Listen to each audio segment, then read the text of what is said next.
so much, everyone who's come this morning. So this is the inaugural Summit for the Clinical Advice Line, and I really appreciate everyone who's here and also everyone who's live streaming in. I just want to start off by acknowledging the traditional custodians of this land, the Gadigal people of the mighty Eora Nation, and I just want to pay respect to them. They have held custody of this land for thousands and thousands and thousands of years and will for thousands of years to come. So we thank them, and let's all walk on this land in a spirit of harmony and understanding. To start off today, I just want to thank you all, and we're going to start off with a small vote of thanks and an introduction from the Deputy Commissioner, Ilan Lobier. Afterwards, we'll start with our first speaker. So over to Ilan. Thank you so much. So, morning everybody, and thank you, Aidan, for the introduction. So as the Deputy Commissioner responsible for clinical governance and advice, it's my pleasure to join you this morning. I'd also like to acknowledge the traditional owners and custodians of the land where I am today, which is the Darumungal people, and pay my respects to elders past, present and emerging.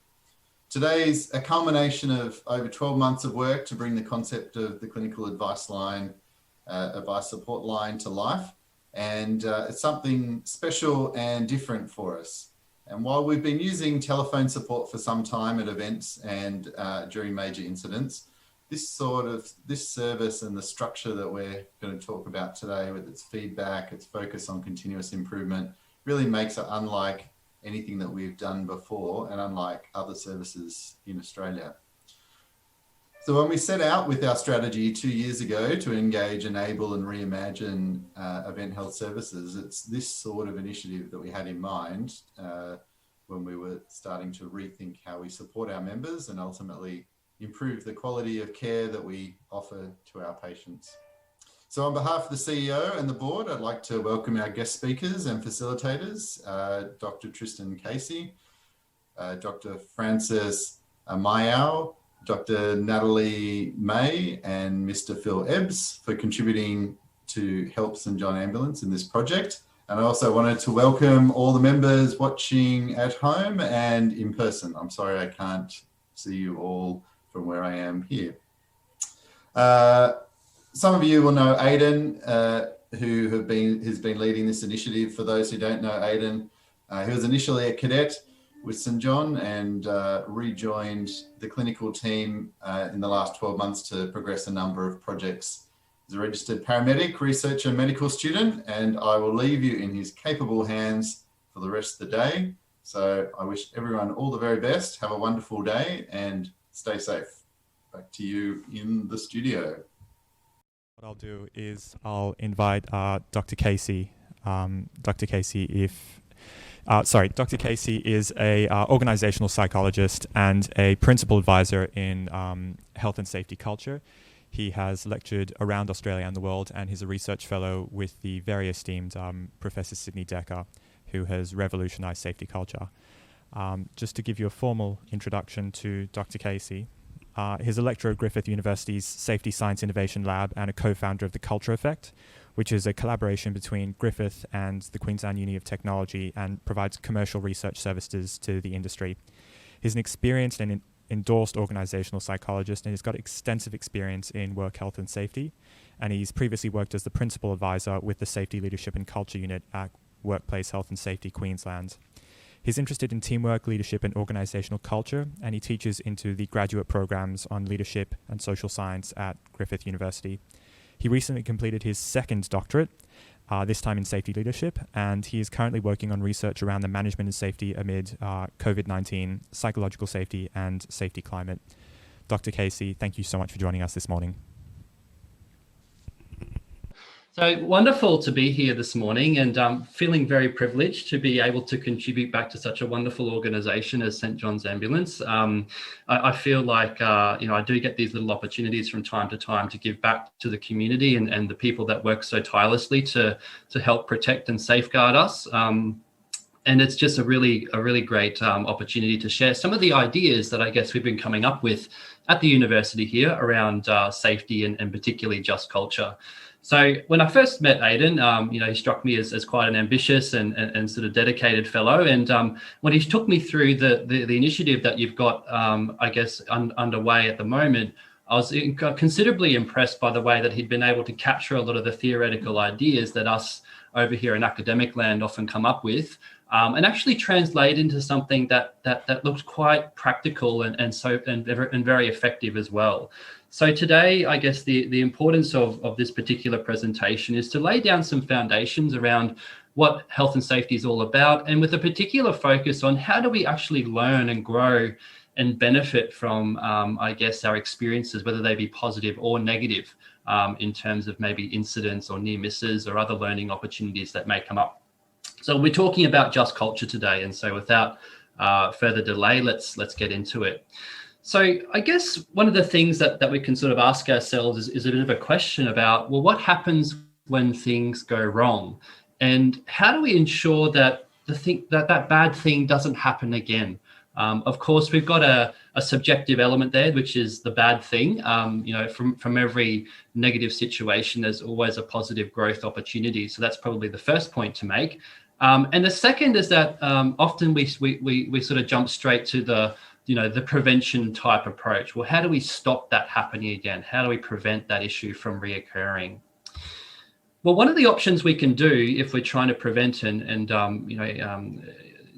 I guess learn from a particularly negative event is we can say, well, what rule was broken? What sort of guideline or standard did we have in place beforehand? Who did that violation? And whether that crossed some sort of line, what should we do about it? What are sort of the appropriate sanctions or punishments that we should meter out to prevent that instance from happening again?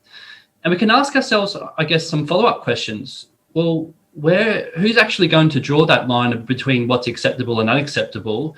Who's going to do that task? And is that process actually going to be fair in practice? So another way that we can tackle that particular problem is say, well, rather than focusing on the rule that was broken, we can say, well, who was actually harmed or hurt?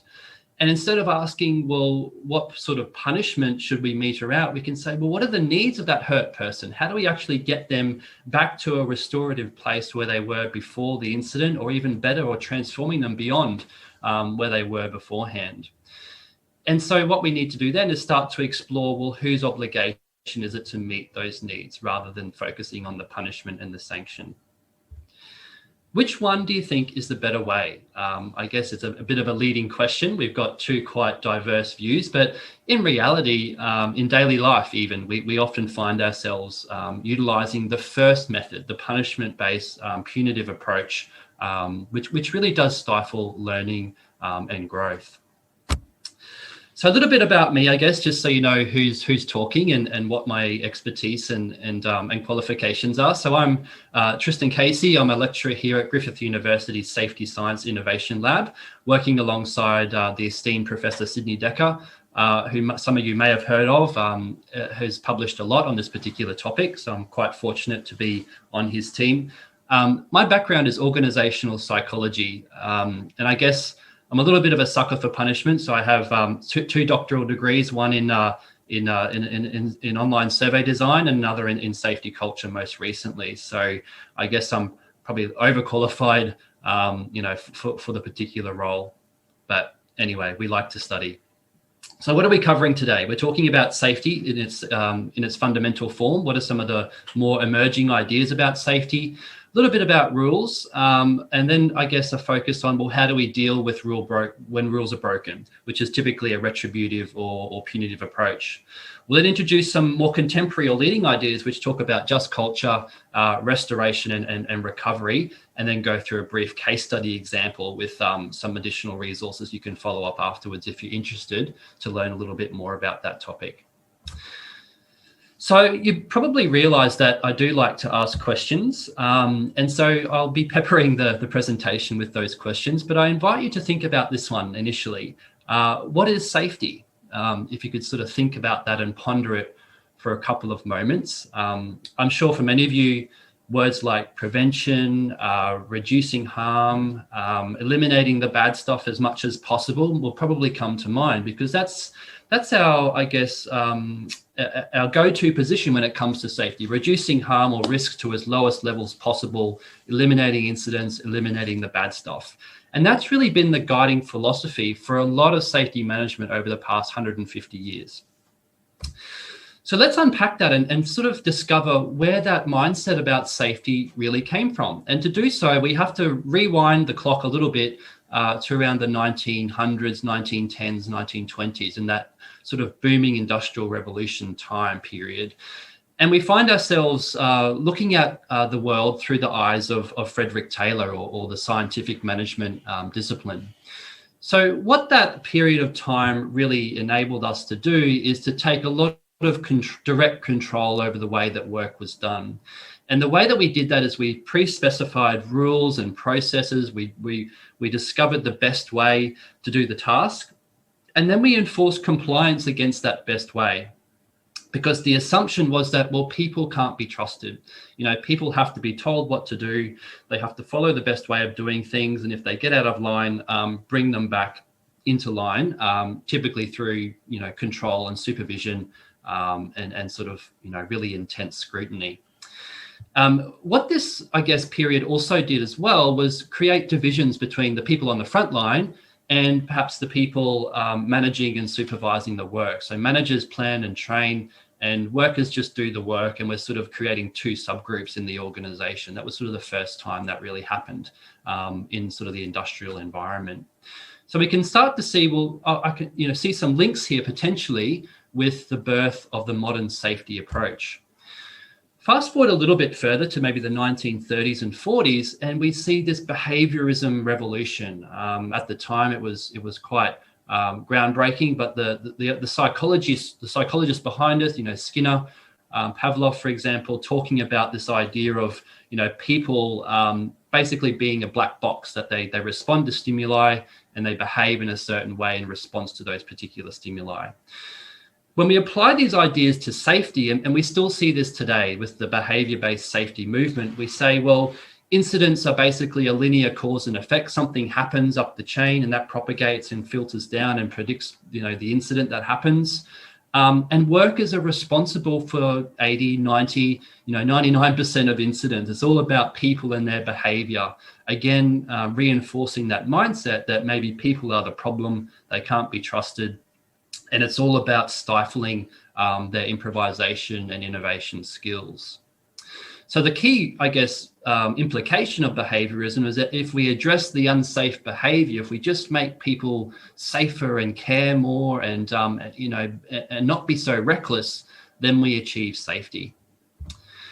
So what does this mean for the way that safety has been managed over the past, 50, 60, maybe even longer years? And we still see evidence of these approaches in many organizations even today. What we see is this sort of top-down approach about procedures being the Bible, the rules being the Bible, and we have to follow those 100% of the time. If we don't, we're seen to be reckless, we're seen to be violators, we're seen to be problems that need to be managed. What it also means is that safety is the result of more procedures, better compliance. So we see organizations almost lumbering under the weight of their own bureaucracy when it comes to so many rules and methods and procedures that they have to follow. And what we find is that, well, the assumption, the culture, the mindset in many organizations, that if you give people discretion or autonomy, then that's actually unsafe. We want people to be locked down and controlled as much as we can. So this then, I guess, introduces the idea of the punishment or retributive approach to when things go wrong. So as we stated at the start of this particular presentation, when we adopt that punitive approach, we're saying, well, who's responsible, what rule was broken, and what's the appropriate punishment or sanction? And the flow-on effect of that is, well, the only way we really learn and prevent things from going wrong is setting an example of what not to do. So this approach, I guess, is only partially effective. We sort of get one half of the story. And we know that just by punishing people, we're not actually addressing the deeper issues or conditions in the organization that actually produce that behavior in itself. It's just a band-aid solution that will never ultimately create the change that we're trying to achieve and the sustainability we're trying to achieve. So can you see any problems with this approach? I've mentioned a couple. I've sort of got ahead of myself there a little bit, but again, asking the question so that you can have a little think about what you feel might be an issue. Maybe some are coming to mind already as we've gone through some of this content. Some problems with this approach. Well, rules can be corrupted. They can, people can choose to ignore them at certain levels of the organization, for example, and, creating this cynicism or inconsistency across the workplace. As I've already said, rules can lead to burdensome bureaucracy, the organization just getting so heavy and sort of weighed down by all the rules that they have to create. Every time an incident happens, we react, we put another rule in place and hope that that'll solve the issue. We can even find some interesting examples, and this comes from aviation, where pilots went on a strike and actually crippled the whole aviation company just by following all the rules that they were meant to follow. So it's this idea that if we follow everything we're meant to, then work doesn't happen. And that's just completely crazy if we think about the reality of that. Rules can sometimes stifle innovation because we feel like, well, this is the best way that's been figured out, so let's just put our brains to the side and just do what we're told or follow the process to the letter. Once rules are documented and codified, it becomes very hard to change them.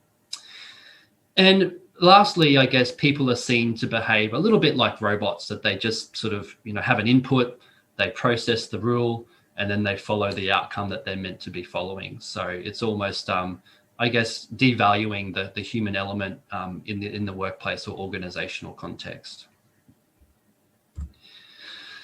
So fast forward a little bit, we've done a little bit of a history lesson here. So I'm blending the history with the application to the learning and just culture framework. A fellow by the name of James Reason, who's quite popular and very well known as another psychologist in the safety field.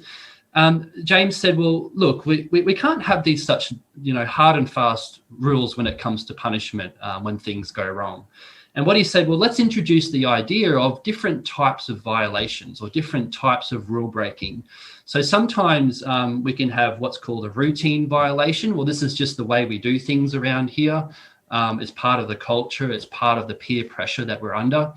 And in a sense, it's sort of acceptable if we find ourselves experiencing that pressure, that maybe we don't need to be punished. Maybe that's more of an issue to be dealt with at the management level across the whole organization. Situational violations, well, maybe the rule isn't quite appropriate. Maybe it doesn't fit the work or the situation. Again, we've almost got an excuse or a rationalization that we're okay in that situation. We don't have to be punished for that particular issue. Exceptional violations. So when emergencies happen, for example, and one of the examples comes to mind for me is the Piper Alpha oil rig disaster many years ago, where if they had followed the rules and evacuated and all gathered in the crew sort of restaurant area or the designated access point, then everyone would have perished. So there's the situations where the rules can never specify 100% everything that should be done in that situation. So again, we've almost got an excuse not to engage in punishment. And lastly, optimizing violations. So sometimes as workers, we find ourselves balancing all these different goals: safety, productivity, patient care, quality in the organization. And so when we're in that situation, sometimes we have to make trade-offs. Sometimes we have to say, well, today I'm going to prioritize my safety personally, or maybe the patient's about to fall and I have to put myself at risk to actually save that patient from further harm or injury. So as workers, we find ourselves violating the rules because of the nature of the job and exactly what demands we're being placed under. So I guess what this kind of idea that James came up with, this idea of different types of violations or rule breaking, really introduces a bit of a paradox for us, in terms of managing learning in an organization. On the one hand, we've got one extreme, which is blame, ultimate accountability, ultimate singling out of an individual and saying, well, you're the issue here, you're the problem. If we just get rid of the bad apples, everything will be okay. Versus the opposite extreme, which is the forgiveness avenue. So basically a zero blame or no blame culture, where anything goes. We've almost got anarchy happening in the organization. Now, what's happened over the years with safety is that we've really oscillated between these two extremes. So if we think about, some organizations take a very blame-focused approach, that it is all about the individuals and how they're the problem or they're the issue. Whereas other organizations, and this has happened, particularly in aviation, is that there's been a real no blame culture that, we can basically report incidents, we can speak up and nothing will happen to us. And there's pros and cons with either side. But as we might suspect and feel intuitively, maybe the answer lies somewhere in the middle. How can we balance the accountability with the learning? How can we ensure that both sides of the coin happen, and enable us to improve and get out of those dysfunctional cycles of processes and rules and problematic situations that we find ourselves in?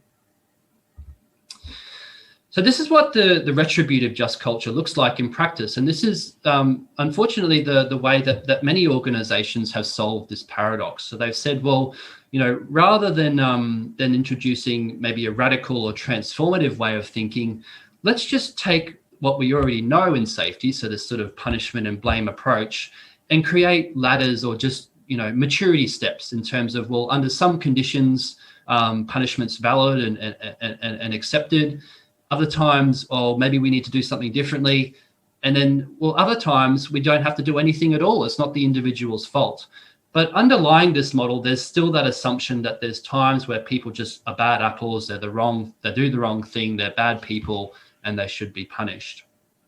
And we find that this particular model, while popular, still doesn't solve the paradox between blame and forgiveness.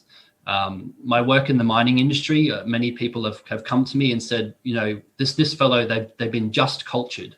And that typically means that they've gone through one of these matrices, they've gone through one of these processes, and they haven't been able to solve that challenge of who draws the line between what's good and bad, or acceptable, unacceptable, and is that process actually fair? Oftentimes, employees feel like it's still not fair, that one person might be making that decision-making, and ultimately they feel wronged. They feel like they've been maybe categorized into the reckless or dangerous box, when ultimately there was a problem in the organization that predicted or encouraged their at-risk behavior. So we're sort of partially there, but not quite to the point of having solved that problem yet. Let's talk a little bit now about modern safety thinking and really getting a strong underpinning for, I guess, the initiative that Aidan and the team have put together, and really sort of consolidate, the theory that underpins it in terms of how this creates a better way of doing things in an organization. So modern thinking with safety science basically turns things on its head and says, well, rather than focusing on when things go wrong or trying to eliminate incidents and problems as much as possible, let's look at it from the flip side and say, well, how do we build positive capacity in organizations? How do we create the culture, the leadership, the teamwork, the things that actually produce and create safety, and do more of that to make work successful? And some of the things that we've unpacked and discovered over the past sort of 10, 15 years, so it's quite fresh, is that some of the safest and complex work is actually done without procedures and rules. So there's this discovery that, well, when things go right, it's usually not because of a rule, it's because the humans doing the job have actually flexed their improvisation, they've used their faculties, they've used their expertise and knowledge in functional ways and actually saved the day or achieved the goal that we're trying to get to. As we said before with the Piper Alpha example, following rules can actually be unsafe. There can be emergency situations that we haven't planned for, we haven't anticipated. And if we just blindly follow the rules, that could exacerbate the situation. This is not to say that rules are bad in themselves. That I just wanted to sort of put that out there because I'm probably coming across in that way as a little bit eccentric. But when it comes to rules, it's about being more selective in how we use them, perhaps, because the risk is that we just quick to knee jerk and put a new rule in place, but ultimately that just propagates the problem. So being more selective in particular about what type of rule, making sure it's a good quality rule. And just to cover off on the last little bits of the modern thinking here, the modern way of looking at safety really values three key things. Worker discretion, that rules cannot possibly foresee everything. So we need to leverage that expertise and actually get people to use their clinical judgment, their professionalism, their know-how in effective ways. It values what we call tacit knowledge, so that sort of intuitive expertise that we develop over many, many hours and many, many years. This sort of embedded consciousness that we have that's really difficult to explain. It's almost like that professional gut feel that we know something's about to go wrong, we know the answer, but we can't quite unpack how we got there. So encouraging that development of deep expertise. And lastly, this modern thinking encourages personal accountability, not the organization enforcing that or thrusting that upon people, but rather encouraging that personal responsibility, taking ownership, taking command, being confident to accept what the situation has delivered to us and what your role personally was in creating that situation. If we summarize that modern thinking in a bit of a diagram, it might look something like this. And this is probably more of a realistic view on where safety is headed or where it needs to go. So we've sort of said that in the good old days of industrial revolution, we probably focused down in this bottom right-hand quadrant, which has got the label of defend. So when we're defending, we're focusing on preventing the bad stuff, and we're focused on stability, putting the rules in place, making things nice and tight and predictable, and also stopping things from going wrong. That's what we've done over the past 100 years, and we're pretty good at it. But ultimately, the modern way of thinking about safety opens our eyes to three other quadrants. Adapting, so learning from our mistakes, being flexible, and preventing things from going wrong into the future.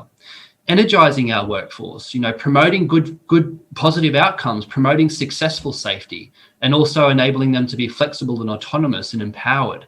And lastly, creating the efficiencies that we need in a safe and sustainable way. So promoting success, but also leveraging our processes, routines, and procedures in the organization.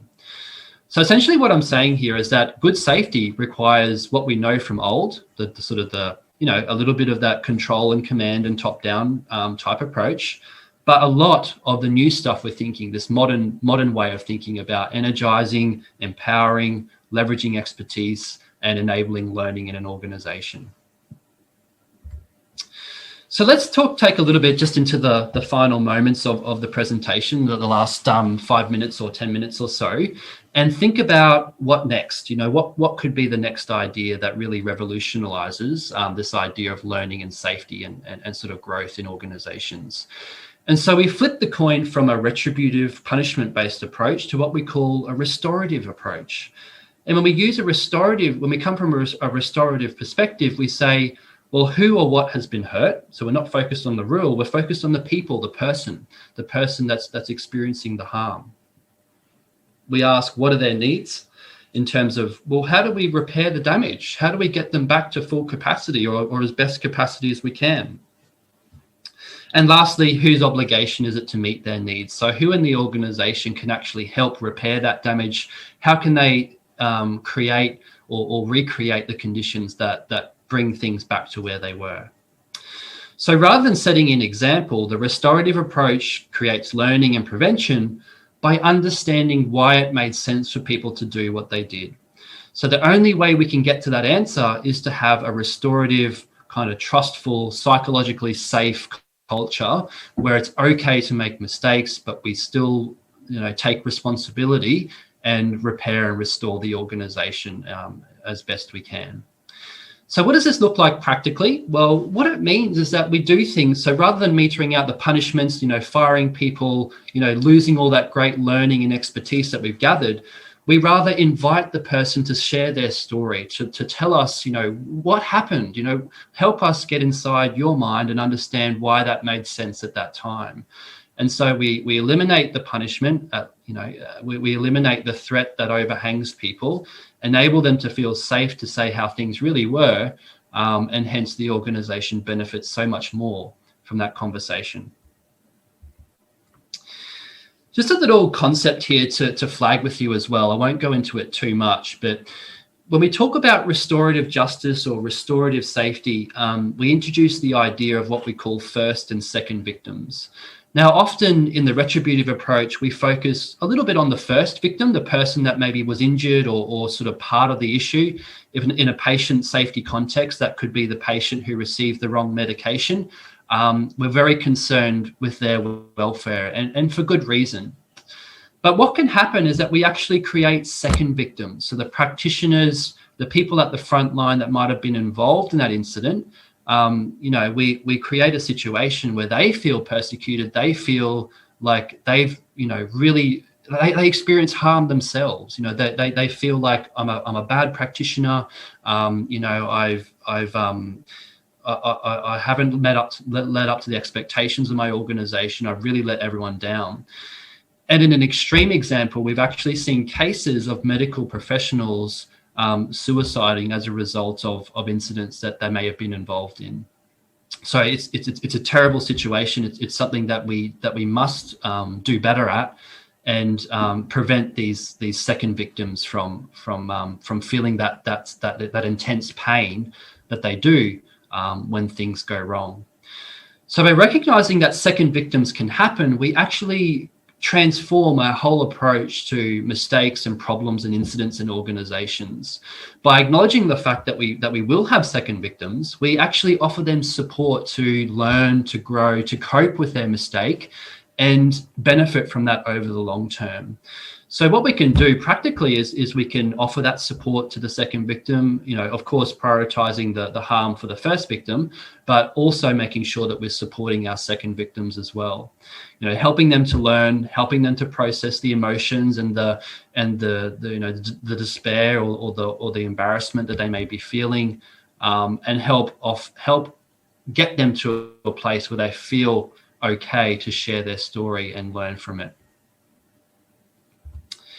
So just to finish the presentation, I wanted to talk a little bit about a case study that we've been involved in. So Sydney Decker, my boss, I guess, and the person who's instrumental in advancing Just Culture ideas, worked with a UK hospital. And what he did, I guess, was he sort of responded to the issues that they had, which was a very terrible bullying culture amongst management. They had a number of deaths on 3 separate wards. I think it was 3 deaths on 3 separate wards. And the practitioners found themselves feeling like they were guilty without trial, immediately suspended, cast out of the organization, experiencing their own hurt and harm. And as a result, the organization, when they investigated, really didn't get much value out of it. People shut down, people, became adversarial. People didn't share what really went on, and hence the learning was really severely impacted. And with this hospital, what we were able to do is really transform and turn around that culture, going from a blame and punishment approach to more of a learning, just and trustful culture that was founded on psychological safety. So specific things that the hospital was able to do is focus on leaders being developed, having the skill set to actually run these types of incident investigations more effectively, more of a focus on peer relationships and support that could be offered when times got tough or when mistakes happened, and really addressing that bullying culture amongst the organizational leaders. So having mechanisms in place to enable workers to go around the problematic persons, to be able to air their grievances and have a fair hearing. So Mercy Care was the particular hospital that was involved, and they've done a great job sharing all their lessons learned. They've even got a website. If you Google Mercy Care UK Just Culture, you'll be able to find an online course they've actually shared with the public around these concept of just culture, and it's specifically targeting the healthcare industry as well. Now, if you want to know more, if you're thirsty, if this has hopefully sparked maybe 1 or 2 little ideas for you, or an energy to learn more about what this whole just culture concept means, fortunately, we've got a movie for you. You can watch. It's a 20-minute movie, short documentary. It's called Just Culture the Movie. So it's a pretty straightforward title. If you do want to get in touch, and happy to discuss any concepts of today, or really just keep in touch and share what I know, if hopefully it's useful, drop me an email there. My email address is on the screen, and I'll share these slides with Aidan and the team shortly after today. But that's all from me. And really, again, wanted to reiterate just really enjoyed the opportunity to come and speak to you today. I know you've got a jam-packed day of talks and presentations, and I hope this has been something that set the scene and made you feel proud to be part of your organization. You're doing great work, and this is a positive step into a really innovative direction when it comes to learning and safety. So thank you for your attention. Thank you so much, Dr. Casey. We really, really appreciate you giving your time up this morning. So thank you so much for joining us. What we're going to do is we're going to take a 2-minute break on our end and just have a quick stretch. And then I'm very fortunate to be able to share how the clinical advice line works. So for everyone tuning in, we're just going to take a 2-minute break. And Dr. Casey, thank you so much. Looking forward to speaking to you soon.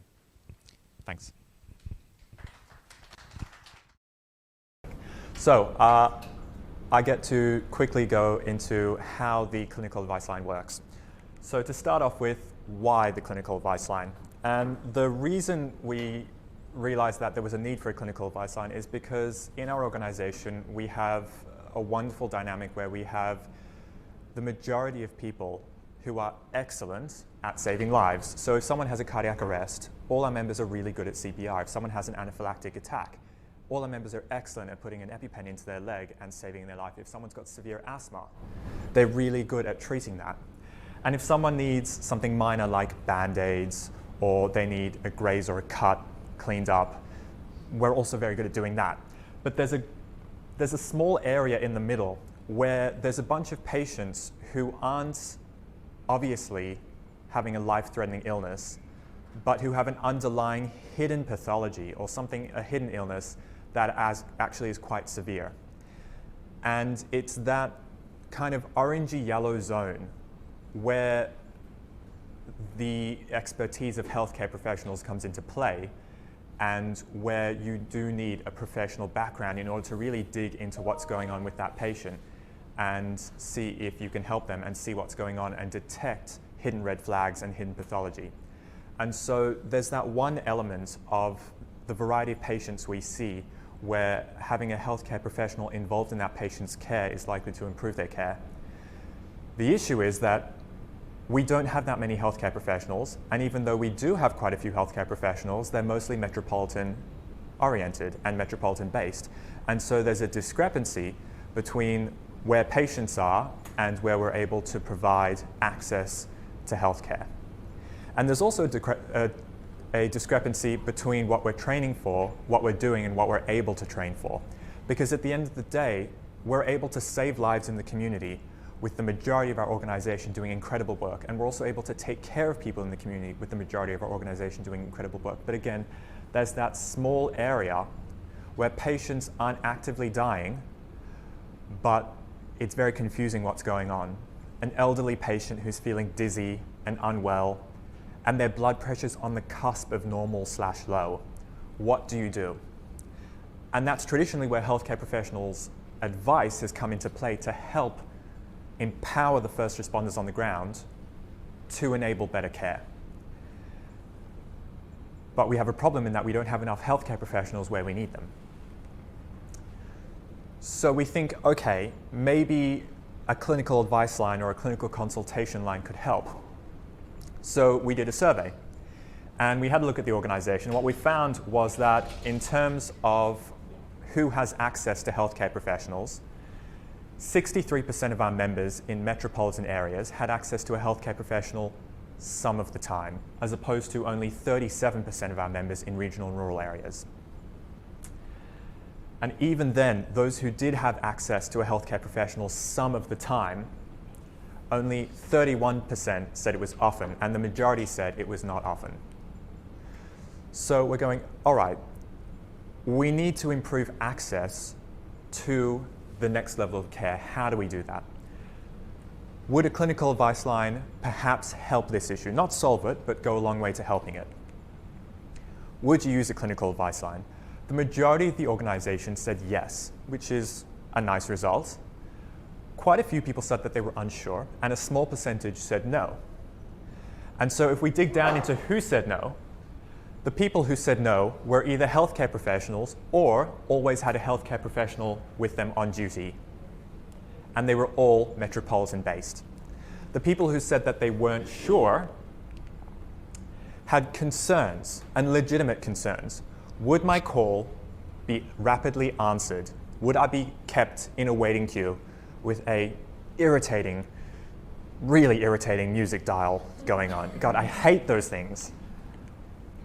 Would I be judged or reprimanded or told that I was asking stupid questions? Why can't I just call 000 or 1-800 Health Direct for advice? Maybe I don't need advice. There's some people who said that they believed that they wouldn't benefit from advice, that it wouldn't change what they did. There were some people who were very unsure about the legal cover with using a clinical advice line. And lastly, there was a concern that with a clinical advice line, it would be overused and people would become helpless and unable to make clinical decisions by themselves. And I just want to start by thanking everyone for how honest and helpful this survey was, because based on the results of this survey, we revamped our plans and redesigned the entire process of rolling out this clinical advice line based on that feedback. And we spent hours and hours collating the feedback and analyzing it. This is what people said they thought they would use a clinical advice line frequency-wise. The majority of people said that they would use it roughly once every few duties or in rare occasions. 4% said that they would never use it, and a very small percentage, 9%, said that they would use it more often, which means that 86% plus of our members said, no, I think this is reasonable and I would use it once every now and again when I had a patient who I wanted advice for. And we think that's also pretty reasonable, and we're pretty happy with that as well, because we think it matches up to what we had in mind for those patients in the yellowy orangey zone who we just aren't sure about. And we're pretty happy with that. We don't want everyone calling us every single patient, because frankly, everyone in this organization is really capable, and we don't want anyone to have learned helplessness. They have the training and the power to take care of patients most of the time. We want to be there to help and support and enable. Then we also asked this really important question: what would be important to you when calling a clinical advice line? And based on these answers, we put the most work in. A clinical advisor who communicated in a clear, straightforward, and calming manner, who was able to give uncomplicated advice in layman's terms, avoiding complex or technical medical terms. Perfect. That's what we're going to do. Members want to be treated with respect and communicated with in a supportive and non-judgmental manner. They were afraid of being belittled or made to feel ignorant or stupid. And we commit to never doing that. They wanted to be certain that someone would answer rapidly and not leave them on hold or waiting. They wanted clinical advisors who were familiar with St. John's policies and the scope and abilities and experience of first responders on the ground, not someone who had never volunteered and who didn't know what it was like to be a first responder and what the limitations and barriers were as a first responder. And lastly, they wanted a standardized and structured system of giving a kind of clinical handover and getting advice. So that's what we're going to do. We're going to create a clinical advice line that is going to empower people on the ground, not just first responders, but other healthcare professionals as well, so that whenever you want to speak to someone else for a second opinion, it's there for you, and it will be rapidly answered. And we're going to start this with Friday nights, Saturdays, Sundays, and public holidays as a pilot. So for the next 12 months, once it launches in the next few weeks, we're going to start operating this advice line. There's going to be clinical advisors on ready, always multiple clinical advisors, so that if the first person doesn't answer, the second person or the third person or the fourth person will answer. You won't be kept on hold. And every member of our team has been interviewed and is going through an induction today, which is going to continue this afternoon with a whole bunch of simulations and training to make sure that we're able to deliver what we want for this organization and what everyone has asked for. And the entire clinical advice line comes down to two concepts. And drawing on Dr. Tristan Casey's work and his talk this morning, the clinical advice line is about two key values: trust and transparency. And here's how that actually practically works. Trust. All the calls that come in are going to be treated confidentially, which means that they're going to be securely recorded and no one else in the organization is ever going to have access to them, which means that if the day after you call the clinical advice line, you get reported for something, no one in the organization is going to be able to access that recording. So much so that if someone wants to access that recording, they are going to have to subpoena it, which means that the CEO and the commissioner themselves will not have access to those recordings. Only the clinical advice line will have access to those recordings. And if you want to use those recordings because it's a great example of you doing an amazing job and we want to spread it for education, then that's great. We're going to ask you for permission. We're going to ask the clinical advisor who gave advice for permission. And we're also going to ask the patient for their permission to share their story. And with permission from all those three people, then we can anonymize the call and share it across the organization for learning. Every call is a good call. We commit to that. And it means two things. One is that every time you call us, it was a good decision to call us. We are never going to tell you it wasn't a good decision. And the second one is that every time you call us, we're going to make it a good and positive and supportive experience for you. We are never going to belittle you. And we're never going to tell you it's a stupid question. And we're always going to appreciate the fact that you've called us. Because what we're going to do is we're going to say this. Every time you call, you've increased the safety and the quality of care for that patient. And therefore, blanket, we trust that that has already improved the safety that that patient has gotten. And so every call is a good call. Peer review. All of our team are going to peer review each other's calls. And we're going to trust each other within the team to peer review each other's calls. And today, our team is learning how to peer review with each other. Because peer review and debriefing is a skill that is very variable across different healthcare professionals. And so today, we're going to be learning how to do that. And lastly, indemnity and responsibility. We are, as an organization, providing care to patients. All healthcare organizations assume overall responsibility for the care that's given to patients, which means that if, heaven forbid, something went wrong with the care you gave to a patient on the ground, the organization is responsible, not you personally. And the same goes for clinical advisors. Clinical advisors are not taking on sole responsibility for the care of that patient. You are not handing over care to them. They are part of the organization's package of care for that patient, which means that the clinical advisor is not taking on responsibility for that care. The patient is yours, but they are giving you advice and it's shared. And the organization is the one who holds the liability, which means that all our clinical advisors are completely insured for all the advice that they're giving. Transparency. We're going to feed back to you, and you're going to feed back to us. And we're going to publish reports, and all our policies and procedures are going to be completely transparent. What that means, every time you ask for our advice and you call us, within a few days, we're going to send you an email and ask for feedback. And we're going to ask you, what did you like and what didn't you like and what can we improve on? And more than that, we're going to ask patients a few weeks after they have had an interaction with you where you've called us for advice. We're going to call the patient back and go, hi, this is St. John Ambulance. How are you going? And we're going to ask the patient what your outcome was. How was your care and what feedback do you have for us? And then what we're going to do is we're going to tell you, the person who called, what the patient's outcome was. And we're going to tell the clinical advisor who gave advice what the patient's outcome was. And if the patient said something nice and gave positive feedback, we're going to send it to you. And if the patient gives no feedback specifically, then there's nothing to feedback. And if the patient gives negative feedback, well, then we're going to go, you know what, that's something that we as an organization have to work on. And what we're going to do is we're going to anonymize it. We're going to take the learnings from that negative feedback, and we're going to say, how as an organization can we improve from this? And every 6 months, we're going to send it to the CEO, the executive, and the clinical advisory group, and we're going to work on those things as an organization to improve. Peer review. Within our team, we're going to be peer reviewing the calls. And external oversight. We're setting up a committee of experts, professors from healthcare, members of the board, and community and patient representatives who are going to sign an agreement to confidentiality and act as an external advisory and oversight committee, so that no one within St. John is looking over and looking through the calls, but that the clinical advice line team is responsible and being supervised by an external oversight committee, so that there is a degree of transparency and it's not just our way is the highway. So how does it work? A clinical advisor is ready and has their mobile phone with them during the day. You decide to call the 1-800 number. A call comes through to the clinical advice line, and the first thing you're going to hear is, if this is an emergency, hang up and call 000. If you'd like advice, then hold on. You're going to hold on, 1, 2, 3, and a call's going to go through. A clinical advisor is going to pick up, and they're going to say, hi, how are you? You're going to have a chat. You're going to tell them about the patient.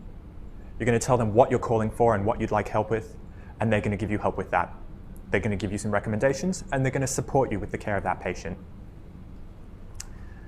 Then what's going to happen is that conversation will be recorded. Within the next 48 hours, one of our clinical liaison officers is going to listen to that conversation. They're going to write down some notes from it, and they're going to email you asking how the call went. Then 2 to 3 weeks later, they're going to call the patient up, and they're going to ask the patient what their outcome was and what their feedback is. They're going to put it all into a log. Afterwards, they're going to email you, the caller, and say, hey, thank you so much. This was the outcome. This was the feedback. They're going to email the clinical advisor and say, well done. This is the outcome. This was the feedback from the patient, and this is the feedback from the member who called you. And then the clinical advisor is going to sit down with the recording and another clinical advisor, and they're going to debrief the call. And they're going to take those learnings, and we're going to roll it back into our team and see how can we learn as a team, and also broadly, how can we learn as an organization. The other thing is, we've got a small team of senior clinical advisors, so that if our clinical advisors think, you know what, I actually need a second opinion, then we have a team of consultant physicians or specialist emergency registrars. So they're all senior physicians who can be conferenced into the call as a second tier of advice, a senior clinical advisor. The clinical liaison officer logs the call. 2 to 3 weeks later, they call the patient to follow up. The patient outcome and feedback's logged, and positive and negative feedback is logged in that way. That's the basic cycle, and we call that the clinical advice line cycle. In actual fact, it looks more like this. And we're going to make this available to you. It's going to be in the operating manual. This is the complex, drawy version of what I've just explained. At the heart of the clinical advice line team is the clinical liaison officers. They are senior healthcare professional students or junior healthcare professionals who have applied, been interviewed, and then been hand-selected for this role. They're all strong communicators, and they have committed to a superbly high degree of confidentiality. And they're the ones who essentially make this whole thing happen. Because what they do is a week in advance, they program in the shifts for who the clinical advisors are going to be on what time. They listen to the calls, they log the notes, they call the patients back. They have to do investigative work when they're calling patients back and figure out what the actual outcome was, because oftentimes patients will say, well, my doctor gave me a splint and I'm in a moon boot and I'm taking a tablet. And then they're going to have to go, okay, and did you have an x-ray? Right. And do you remember what the x-ray said? Okay, great. Now, the good news is that we are consulting legal experts on this, and everything is being done with patients' confidentiality at the utmost, patients' consent, informed and valid consent throughout the entire process, and we're keeping everything really secure. So those are the clinical liaison officers, and I just want to thank them all now for the work that they've already put in and the work that they're about to be putting in, because they really are the heart of this team. As a member who calls, what do you get? You get to speak to a clinical advisor. You get to provide us with feedback on how you felt the call went. You get to find out the clinical outcome. You get to receive positive feedback from the patient if they have any positive feedback to give. And you get to trust that your call is completely confidential and always protected, and that you will never be reprimanded or punished based on a call. We ask you that when you do call, you use the call template. We ask you in that call template to provide the patient's details so that we can actually follow up on the patient, and that's really important. And we ask you to give us feedback so that we can get better. Clinical advisors, what do you get? You get to receive feedback on your advice. You also get to find out the patient's outcome. You get to know that the organization trusts you to give advice and that you're fully insured. And you also get to know that as part of that trust, we're not going to heap a whole stack of documents with flowcharts on you. Because our rationale is, if we could write a whole bunch of guidelines for clinical advisors to use when they are answering calls, then we're better off just writing clinical guidelines and giving those to people on the ground. The entire reason we've got a clinical advice line with expert clinical advisors who are healthcare professionals, who have skills in talking to people, who have life skills, and who also have skills in healthcare. The reason we have them is because you can't write rules for every single situation. And we want to have a second tier of support for people on the ground if they want to discuss patients with other people, like we are used to in healthcare environments. Healthcare is a team sport. We're used to discussing things. But in St. John, I know oftentimes I'm the only healthcare professional there. And sometimes I really wish I could just discuss that with another colleague. And that is another reason why we've got that. So the organization trusts you as clinical advisors to give good, reasonable, and safe advice. With that advice, clinical advisors cannot, in general, authorize someone to act outside their scope of practice, which means you cannot call up a clinical advisor and ask us to prescribe a medication that you wouldn't be able to give. Our job is not to authorize things that you can't do, but to enable you with safe advice and treatment advice and giving the patient advice on what to look out for. There is a small caveat, which is that as we have our healthcare professionals growing their scope of practice within St. John, some junior healthcare professionals will be able to do skills, but we're going to ask it sometimes that they discuss those skills with the clinical advisor before they do them. Not because they're not safe to do the skill, they will be tested and we know that they'll be safe to do the skill, but because sometimes knowing when to do the skill and when not to do the skill is the more complex question. And that's already an established process where a lot of the aeromedical retrieval services around the world have a thing called Top Cover, which is a senior trainee in emergency medicine, is very skilled at putting someone to sleep with an anesthetic, but they have to speak to a more senior doctor before they do it, just to discuss the decision making. Not because they're not trusted to do the procedure, but to discuss whether it's appropriate. And that's something that we might roll out later on in future. This is essentially what a call is going to look like. The call is going to come in. The clinical advisor is going to give essentially 3 kinds of pieces of advice. Clinical advice comes in these 3 forms: treatment advice, escalation triggers, and risk stratification or disposition. Because at the end of the day, all patients end up in one of these 4 places. They get an emergency ambulance called, they take themselves to the emergency department, they follow up with a doctor at some point, or they're appropriate for self-care / you should see your GP at some time / maybe you can go to the pharmacy and pick up some Band-Aids or medication to help you. And part of that is that we want to refer patients back to their GPs in general because that's a good public health promotion strategy. We think encouraging people to see a GP is a good thing to do, but it doesn't have to be urgent. So essentially, all patients are going to end up roughly in these 4 places. Treatment advice is obviously treatment advice, what you should do. If you're not sure about something, this is what you can do, these are your options. Escalation triggers, this is the real gold.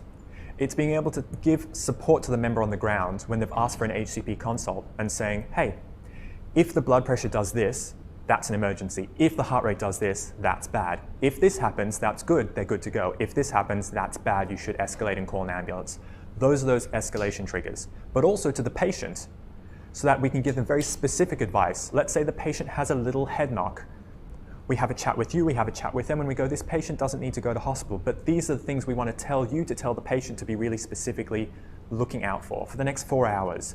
If they get this, if they get a headache that doesn't go away after Nurofen, if they vomit more than once. More specific escalation triggers. And then at the end of the day, it's disposition. Where can this patient go? And it's speaking to you and finding out what you're comfortable with and also what the patient's comfortable with. All these 3 elements of advice are going to be congruent with the patient's values. This is a draft simplified call template. My team and our team together are sitting down this afternoon to figure out exactly how we're going to run the call template and run simulations on it.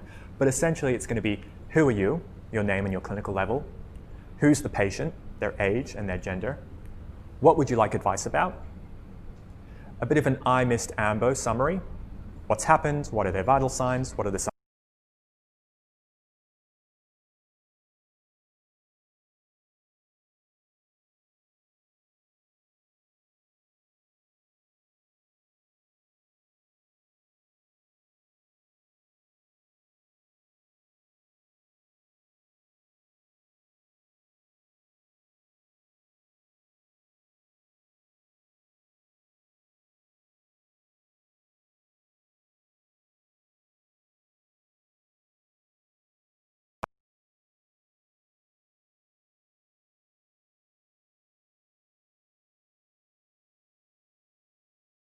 yellow, that's going to prompt a healthcare professional review, either with you or via the clinical advice line. And in red is going to prompt an emergency escalation, either calling 000 or calling a MERT team. And so that's going to come out in the next few weeks to months in parallel with this process. What's going to happen from now? Over the next few weeks, our team's going to be doing system tests and simulations and fine-tuning our system. We're going to be agreeing this afternoon on the guidelines and policies that our team's going to be using. We're going to be reviewing advice line triggers, and we're going to be running an education session this afternoon, which is the induction for our clinical advisors and clinical liaison officers. Over the next few weeks, after we've developed this process, we're then going to publicly release the 1-800 number, and the clinical advice line is going to go live, and you're all going to receive an email when that happens. Up until that point in time, clinical.advice@stjohnnewsouthwales.com.au is the email for any questions you have. And I just want to thank a few people. The first is I want to thank Elliot Williams and Wade Norrie, the clinical leads, Ilan Lobier, our Deputy Commissioner, who's been really supportive of this project, Jason Bendel, the Commissioner and the CEO, who've also supported this, and a particular thanks to David Claran, the Head of IT, who has been incredibly supportive of this project, and also Damien Spence, our Chief Financial Officer, who has also seriously supported this project.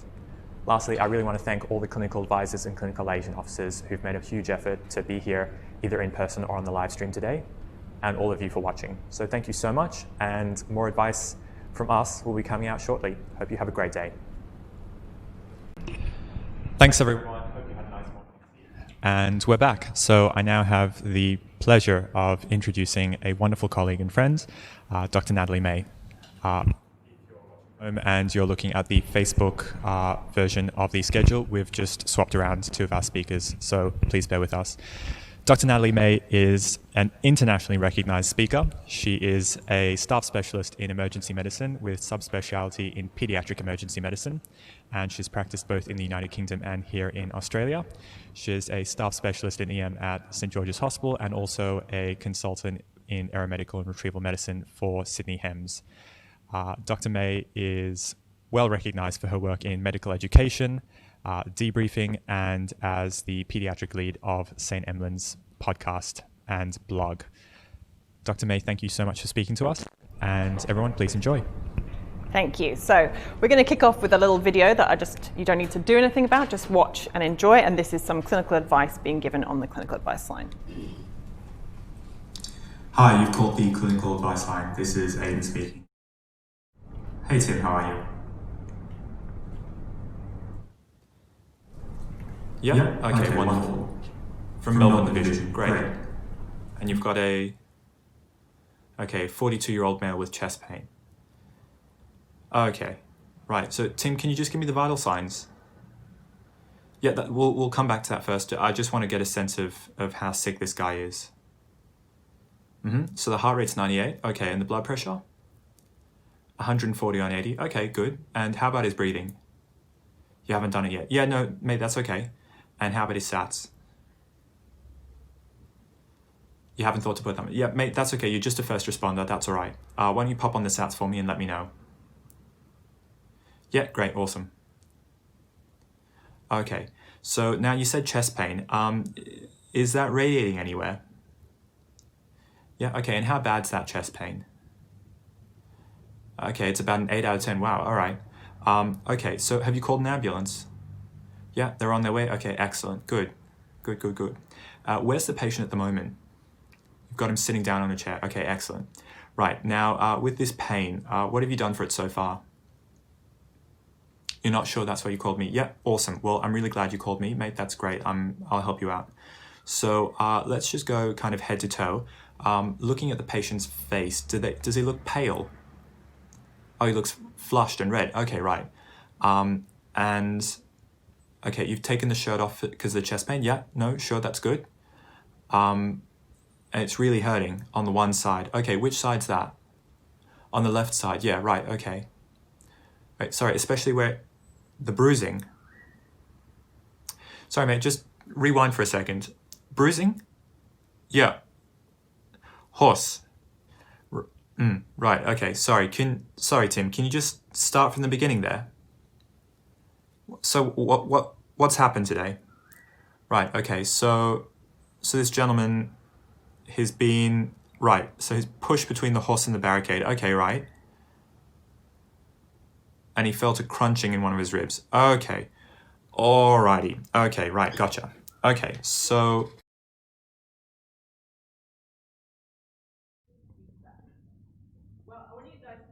about your driving. Now, if you don't drive, I want you to just imagine for the duration of this talk that you can drive, okay? It's just going to make life easier for me. So think about your driving. Think about you personally driving a car. Think about how you drive. Think about whether you have any demerits or any crashes or scrapes. And then I want you to close your eyes for me, and you can do this, well, if you're watching online, maybe don't close your eyes. But I just want you to raise your hand if you think you're probably, close your eyes, and then raise your hand if you think you're probably better than average at driving. Okay, open your eyes, have a look. So probably, I would say around about 50% of people here think they're better than average, which of course makes no sense. And this is the problem. We can't all be better than average. And this is what David Dunning and Justin Kruger identified in their Ig Nobel Prize-winning paper, which led to what we call the Dunning-Kruger effect. That it doesn't matter whether you are the bottom of the pile or the top of the class, we have no idea how good we are or how bad we are at things. Can I ask you if you ever feel like an imposter? Anyone ever feel like, yeah, there we go, a bit more than 50%. Anyone feel like someone's going to turn up at your door and go, hey, Dr. May, well, actually, we should probably call you Mrs. May. There's been a bit of a mistake. Yeah, that happens to me too, most days. And I think that's where feedback can really help us. So it can help us to guide improvement, helps us to correct behavior, and to identify the cognitive errors that we're making. But there are some problems, because even the word feedback provokes some emotions in us. Has anyone had a bad experience giving somebody some feedback? Yes, okay, lots of nods here. Anybody had a bad experience receiving some feedback? Yeah, even more nods, okay. And it's hard because we are vulnerable, and we are particularly vulnerable about the thing we've invested our lives in, our profession, the thing that we choose to spend our free time, our money to pay for our exams and our courses, and our intellect and our passion into. We want to believe that we're as good as we can be, and it really hurts us to kind of open up and feel that vulnerability there. But fear not, if we plan a little bit and think about it, there are some simple things that we can do to make feedback better and a bit more useful. So we're going to do some of those now with a little disclaimer that not everything that you see is going to be a direct how-to. Some of it will be how not to. And in the course of this brief talk, I'm going to give you one paper, one book, and one blog post to read to help you to be better at feedback. And there'll be a short link to help you find those. If that's the only thing you need to write down, or if you've got a phone and you want to flash your QR code reader, I'll have them ready. So when you see the short code, the QR code's going to come after. So in the simulation we just watched, we saw Aidan speaking to somebody about a patient that they were treating with chest pain. We saw him get a little bit distracted by the possibility of ACS and miss out that it was trauma. And Aidan has come to me as his colleague, his peer, to ask for some feedback. And that's really important. That's really helpful because the first stipulation of good feedback is that it has to be expected. Now, if we go back to your driving, has anybody had unexpected feedback on their driving? Yes. And how does it feel? It's not nice, is it? When people are, it's not usually unexpected positive feedback. Hey, you did a great job at that roundabout. Well done. It's usually the other kind of feedback. And when we're not ready for it, we get defensive, and that's not helpful. It doesn't get us to where we want to go. It doesn't shape our behavior. So the one paper I'm going to recommend to you is this paper from 1983 by Jack Ender in the Journal of the American Medical Association, JAMA. So if all of these short links start bit.do or bit.do, however you want to pronounce that, / and then one paper, one book, one blog post. That's all you need to remember. Or if you are technologically minded and you flash your camera at that, it will load a free access PDF version of that paper for you. But don't read it now. I'll make sure that these are all available at the end. And there's a summary of all those three short links, so you can just take a photo at the end and have all those links together. So Jack's paper said that feedback has to be expected. But before we launch in to give Aidan some feedback, there's 4 questions we need to ask ourselves to make sure we're ready. And they are these. Is it necessary? Is it the right time? Is it the right place? And am I in the right frame of mind? And these are important because the feedback that we're delivering is not about us as the deliverer. It's about the person receiving it. And that is the most important point of this entire talk. So important, I'm going to say it again. It is all about the receiver, not the giver. So to take you through those 4 points, is it necessary? Is this something that we actually need to give Aidan some feedback on? Well, yes, because he feels it is. He's asked for this conversation. But we need to make sure that the things that we focus on are things that actually matter, not just the things that enrage us. And we all have certain little trigger points in our lives, maybe certain people in our lives who just if you're me and you're quite a person with many emotions, then sometimes you can just get into that inner rage, and we need to be able to channel that and make sure that what we're giving feedback on is useful to the person who's receiving it. And Jack Ender covered that in his list, in his paper as well. He said they have to be specific things. They have to be behaviors that people can do something about, not, you know, your face is really annoying. That's not helpful, is it? Ideally, first-hand data, so things we've seen, not hearsay, because that's harder for people to get on board with. So once we've identified that it's necessary to have some feedback, is it the right time? And we intrinsically know what the right time is and isn't. Usually isn't is easier to define. It's not when a patient has just died as a result of a decision. It's not immediately before somebody goes home or goes off on holiday and they're going to have to sit with whatever happens for a period of time and maybe not have any further conversation about it, because some people will dwell no matter how good a job you do. The best time is actually in regular scheduled meetings with people. And in a good training relationship, you should have those. And in those situations, you should talk about clinical practice and how things are going and specific cases. And if you aren't doing that already in whatever your day-to-day life is, maybe think about whether that's something that you should be doing, because you'll benefit from that. And Jack, obviously, on the ball, said that it should be well-timed. So question 3 is this the right place? And again, we know what the right place isn't. It's not in front of all your colleagues. It's not in the pub where you've got to yell it out really loud. It's not on social media. Good God, no. And it's in a situation where we can be relaxed and we can bring some curiosity to that person. And we're not going to be rushed or interrupted, because that's what that person needs. They need our full attention. And lastly, am I in the right frame of mind? Am I hungry, angry, late, tired, stressed? Am I going to bring my own agenda into this room? Is somebody just been screaming at me for something that was outside of my control, and I really want to just push that anger onto somebody else? So with the answer to all those questions being yes, it's necessary, it's the right time, it's the right place, and I'm in the right frame of mind, Aidan is waiting in my office. I'm going to go and give him some feedback.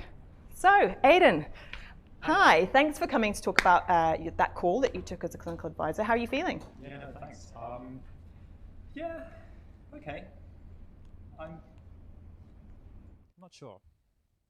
I think maybe I could do a bit better. About what you're feeling? Well, I launched in pretty quickly to the ACS pathway, and yeah, I mean, it ended up being trauma, but I think I was pretty supportive. You know, I'm pretty happy with how I was. Yeah, it's just like, I don't know. I think I could probably do better. I was maybe a bit controlling. I think you're great. Everyone really likes you. Everyone loves working with you. You're really friendly. You've got a great manner. You're a great member of the team. So thanks. Oh, thanks. Just had some feedback. Great.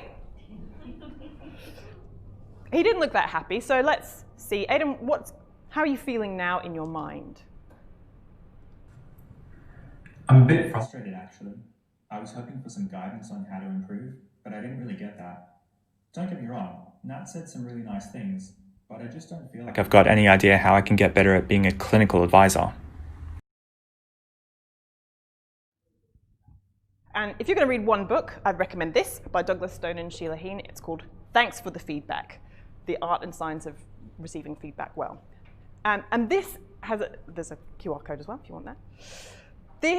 One of the key points of this book is that there are 3 different types of feedback. And quite often what we do is we give our learners one type when they really want another. So they talk about appreciation, coaching, and motivation. Now, all 3 are really important. So if we go back to our driving analogy and think about the role of appreciation, that's really motivating. That's like the fuel for our car. It helps us to keep going. And that is what I gave Aidan in that situation. But it's not what he wanted. And therefore, he can walk out of that situation feeling like his needs weren't met at all, and therefore the whole thing's kind of pointless. The second type, coaching, that's going to give us direction. So that's like the roadmap to where we're going to go to. And that's really what Aidan was after in this situation. It's coming up against a need to meet a new challenge or to address a particular problem. And we want to create that kind of safe zone where we can discuss the way that things need to go and how things need to go together. And finally, evaluation, that third type. And that's very much goal-driven. So that's all about, have you made your destination or not? It's a very much binary, kind of a comparative kind of feedback. And so if I just said to Aidan, you're not as good as you should be, that would have been an evaluative statement, but that's not particularly useful on its own. And we can involve emotional components in that and make it a bit of a mix of objective and subjective things, which can be helpful. And the way that we often teach this to people when I do feedback workshops is using the hot and cold game. Do you know what I mean by the hot and cold game? Where you hide something and send somebody out the room, and then you bring them back in and you say, you're hot, you're warm, you're warm, you're hot, you're cold. Similar things. So we get a big group of people, which is what's happening in this situation. There is an object hidden. Everybody in this room, apart from the person looking for it, knows where it is. And then we tell them to give them specific directions to find it. And the first is non-specific, but very, very positive appreciation. Tell them how great a job they're doing, how well they're looking for it. Oh, you're doing such a good job. Oh, you're trying really hard. And how do you think people feel in that situation? They're frustrated. They're like, look, these people are nice, but man, they're getting in my way. I can't achieve what I want to achieve. And that's how Aidan was saying he was feeling after that interaction. And the second thing we do is we get them to be very evaluative, but quite negative. And we have to choose people very carefully to step into the situation because it has made people cry. It's incredibly powerful. And if you've ever had somebody give you feedback with a very negative tone, you'll remember it, and you remember how powerful that is. And this is a game that matters not one jot about anything, and yet people get so upset that people are saying, you're just not good enough, you're not in the right area, you're not here, you're not achieving it, you shouldn't be in this zone, this is not the place for you, go somewhere else. And the third thing we do is we get them to give very emotionally neutral, no smiles, no positive body language, literally hots and colds. Yes, no. Is it near you? No, it's not anywhere near me. And what's fascinating about that is people perceive that as really positive, even though there is deliberately no positive emotion attached to it, because it's helping them to get where they want to go. So this idea that in order to give feedback that's useful to people, we have to be effusively nice, that's not true. We just need to know where people are coming from. So let's try that again using Pendleton's rules. We'll give a bit of coaching. You know Pendleton's rules, a positive, negative, positive. Have you heard that before? Okay, so we'll do that with Aidan just now. Hi, Aidan. Thanks for coming to talk about that interaction as a clinical advisor. How are you feeling? Yeah, look, I mean, I think I was probably a bit too quick down the ACS pathway. I'm pretty happy overall, but I think there's a few things I can probably improve on, yeah. I think it was really good that you went with the observations first. I think that was a really good thing to do. I think you're right, you went too far down the ACS pathway. You pretty much missed the idea that there was going to be a pneumothorax, and that was pretty dangerous, really. But you were very nice to him at the end, and you definitely directed him back onto the right track, so well done. Thanks. Okay, so Aidan's had some feedback. Brilliant. Should we see how he's feeling about that one?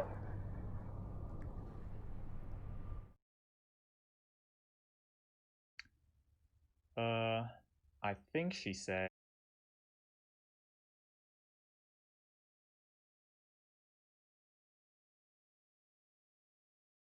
In his inner monologue now is that he feels pretty bad. That he was worried about all the things I said that he was going to say, and what he's taken away from that is that I think he's dangerous.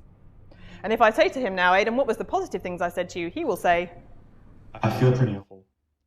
I've been beating myself up for cutting the first responder off and going down the ACS pathway. And that's confirmed to me that she thinks I'm dangerous because I missed the possibility of a pneumothorax. What did I say was positive about what you did? I think she said. This is the problem with Pendleton's rules framed as a positive, negative, positive sandwich. Everybody knows that that's what you're doing. That's why it's called the shit sandwich.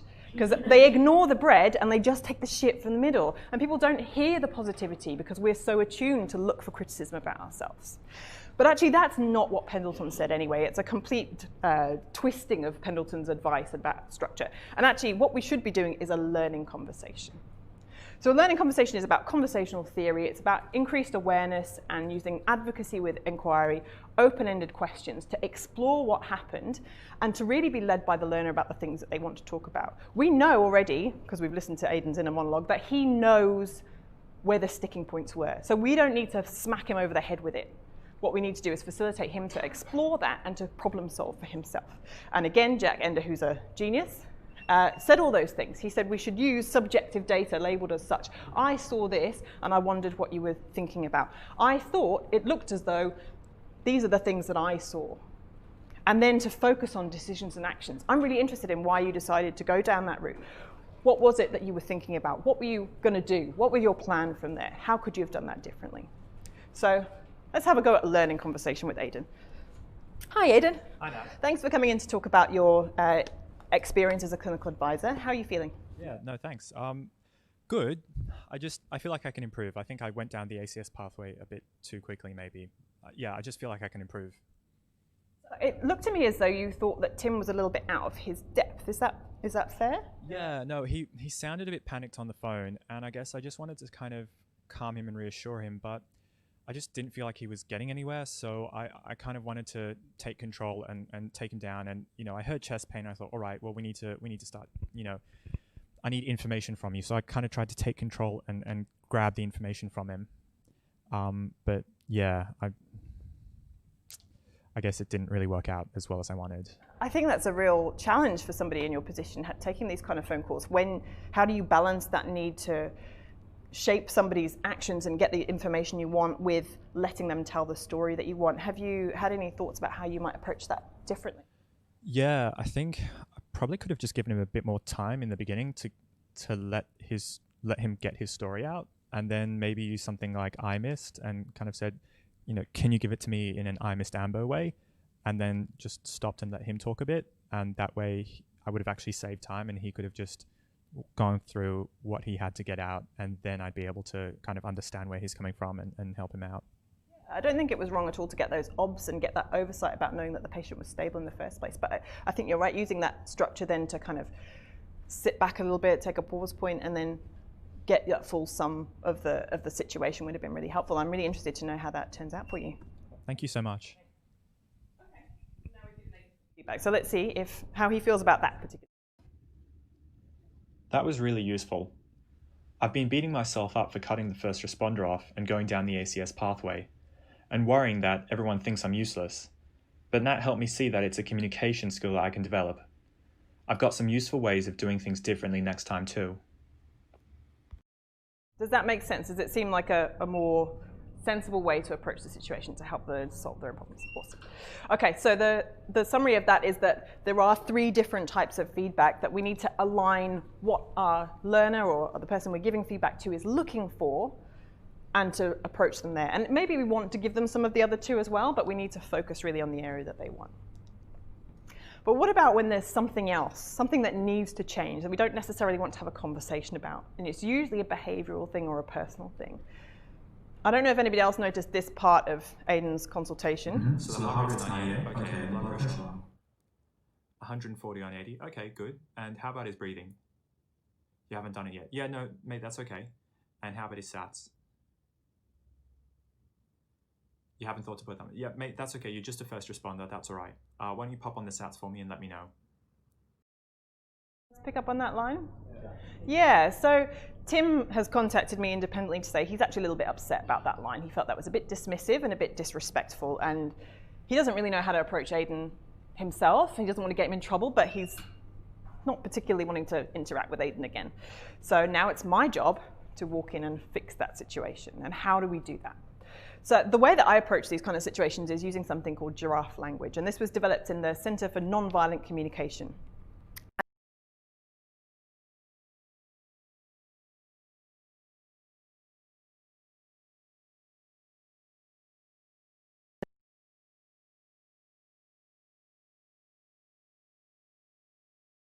Versus the humble giraffe, the largest heart of all land mammals with that lovely big long neck to give you a nice overview.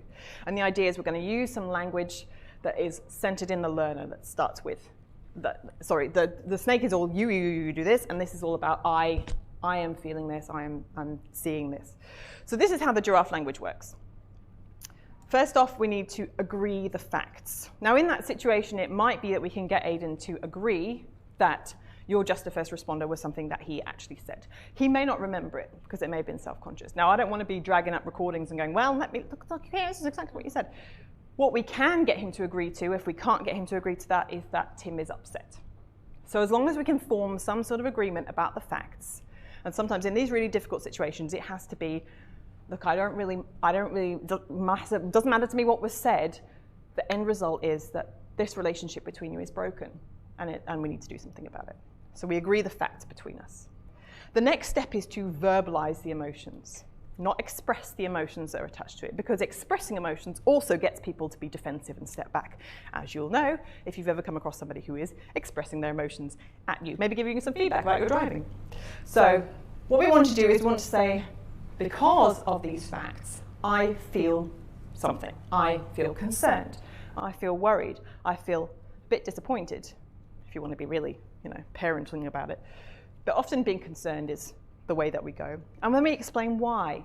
Because I need to know that the team can work together respectfully to get the job done for the patient. Because I need to know that you can have interactions with people where they're not going to be distracted by the things that you say.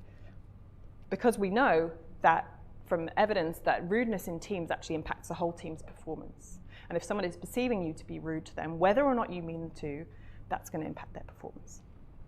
And lastly, we give them a task. So what I'd like you to do is apologize to Tim so we can move forward from this. And then there might be some other things that we want to do. So let's have a final chat with Aidan using some giraffe language. Ooh. Hi, Aidan. Hi, Nat. Thanks for coming in to talk to me today. And this is a little bit difficult. The call that you had with Tim, do you remember at some point saying to him that he was just a first responder? Yeah. Oh, I think so, yeah. But I mean, I just kind of meant it in passing, like, don't worry, like, yeah. Why? Unfortunately, Tim's a little bit upset about that comment. And whether or not you intended it to be that way, he feels it was a little bit disrespectful about him and his skill set. And he's quite upset. So he asked me to have a bit of a chat with you. Yeah. I mean, I didn't mean it in like a disrespectful manner. I just meant like, don't worry, I'm here to help you, kind of. Damn. I understand. And these things do happen. I guess from my point of view, that's going to impact the relationship between you and Tim if he's going to call you again for some advice. And I need to know that that people can call you for advice and not be distracted by the occasional slip of the tongue that's going to impact their ability to do their job. Because we know that rudeness in teams affects everybody. Yeah. You to do. I think Tim would appreciate an apology, and I know that that's going to be really difficult, so I'm happy to set up that meeting for you and come and facilitate that, because I know it's hard to sit in front of somebody.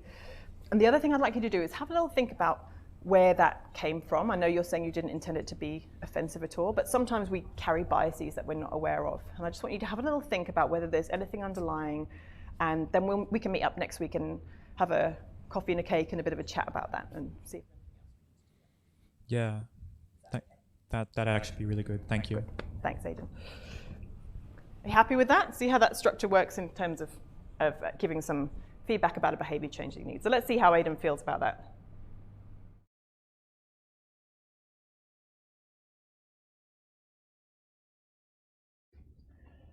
Honestly, I'm feeling pretty bad, especially now that I know Tim's upset.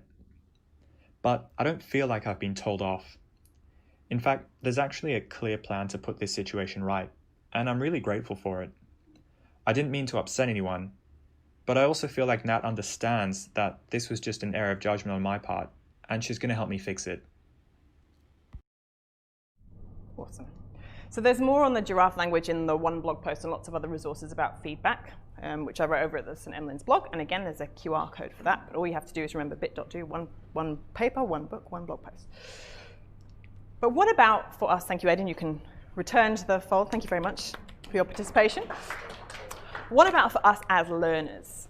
We can't always control the kind of feedback that we receive, as we talked about for driving. And unfortunately, many of the people who give us feedback aren't here or online listening to how to do it better. So I'm going to tell you a bit of a story from my clinical experience. I worked in a small hospital. I saw a young child with chickenpox and a fever who was pretty well, but just wasn't crawling on their arm. They were crawling with the other 3 limbs, but refusing to put weight on that arm. So I x-rayed. This is the x-ray of their wrist. Well, this is not actually, this is an x-ray of a wrist. And this is a periosteal reaction.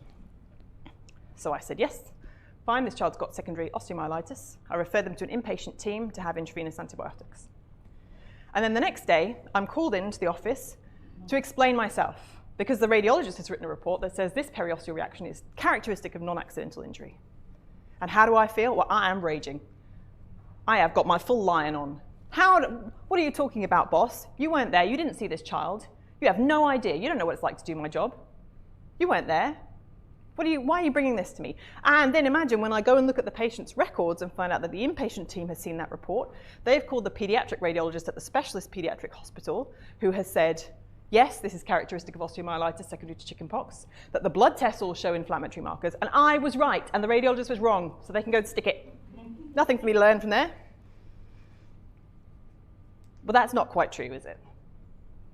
And this is the danger with receiving feedback in this way. We tend to jump to what's called wrong spotting, which is identifying all the things that are wrong with what the person is saying when we're not ready. And what we need to do is move ourselves to right spotting. Because I have a pediatric emergency medicine subspecialty, and when I teach people about pediatric emergency medicine, I make a point of always saying, never, ever, ever forget non-accidental injury.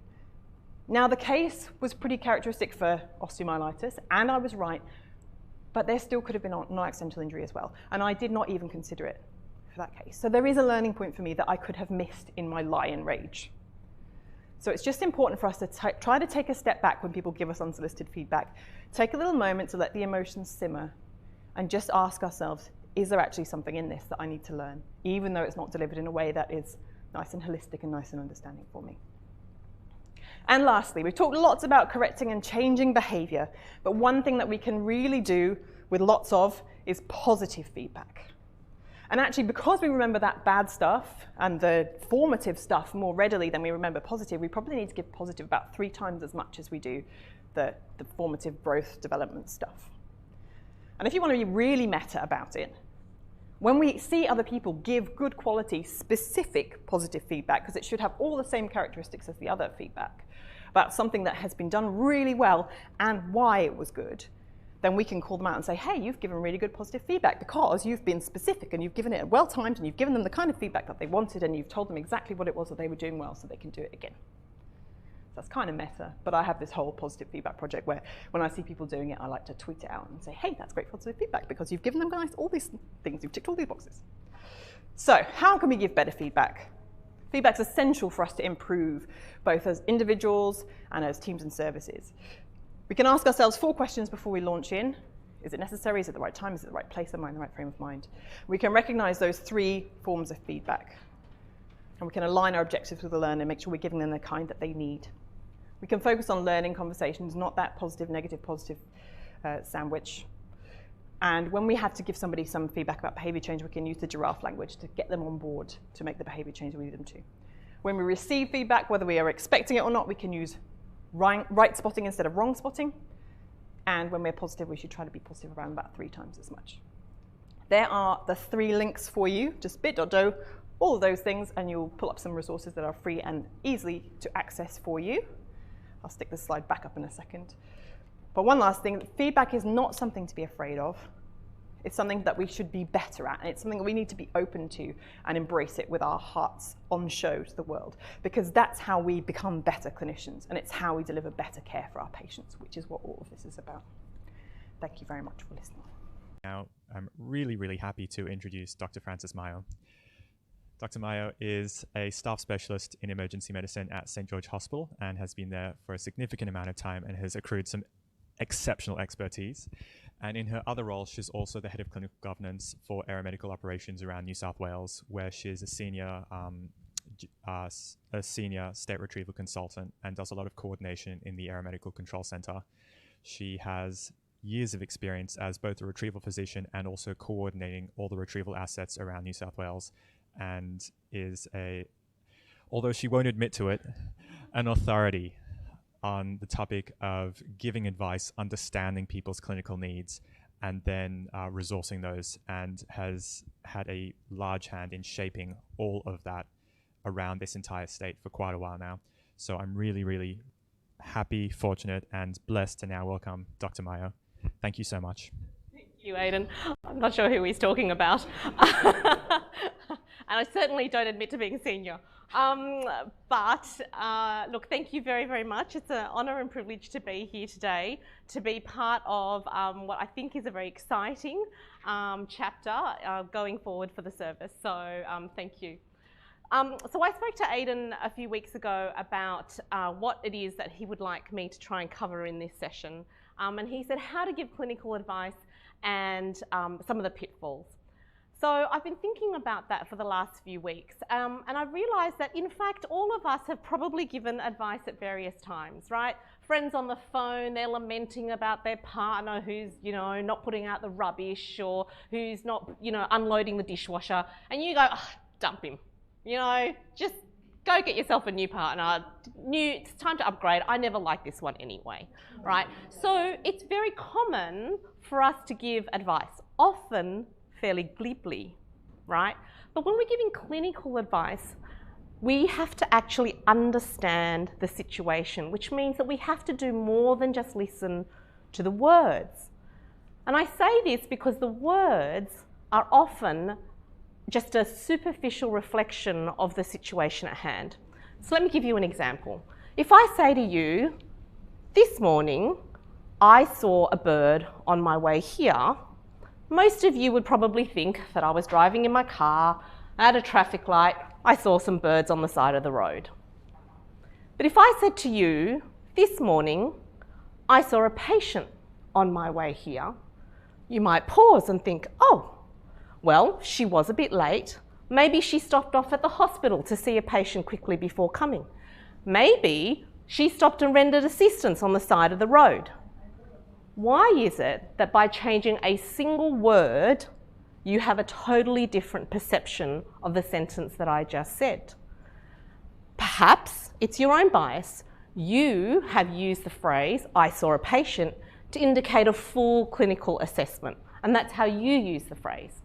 Maybe it's your belief about what I do based on what Aidan's just told you about me, that you assume that I would use the phrase in the same way.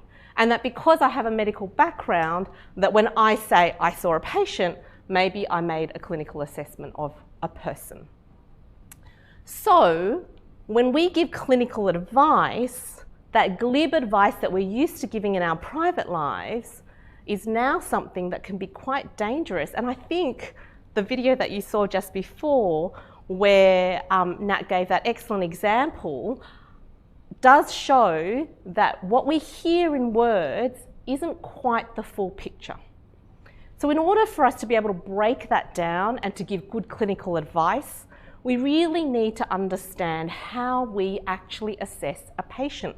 We need to go back to the roots of what we're doing. So when I say we saw a patient, this is how it normally looks.